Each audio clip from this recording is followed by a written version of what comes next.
আসলে তেল নিয়ে অনেক ভোগান্তি হচ্ছে, আমাদের বাইকাররা যারা আছে আমরা অনেক ভোগান্তি আসছে। আমি আসছি খুলনা থেকে, সকাল ভোর থেকে এখানে দাঁড়াই আছি তেলের জন্য, কিন্তু তেল পাচ্ছি না। এনারা বলতেছে তেল আসবে সন্ধ্যার পরে বা সন্ধ্যার আগেও আসতে পারে।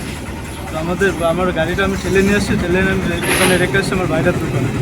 শ্বশুর ঈদের পরের দিন আসছি শ্বশুরবাড়ি বেড়াতে, এখন পর্যন্ত আমি যেতে পারি না খুলনায় গাড়িটা নিয়ে তেলের জন্য। পেট্রোলের সংকট হচ্ছে, ডিজেলের কোনো সংকট নাই।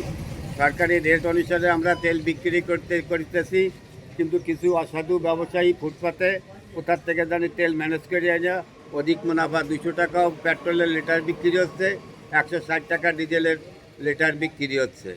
যাতে এইগুলো না করতে পারে তাই আমরা সরকারের কাছে আবেদন জানাচ্ছি, প্রশাসনের মাধ্যমে জানু এই অসাধু ব্যবসায়ীদের প্রতিহত করে, আর কৃষকের দ্বার প্রান্তে যেন আমরা ডিজেল পেট্রোল পৌঁছে দিতে পারি এই কামনা করছি।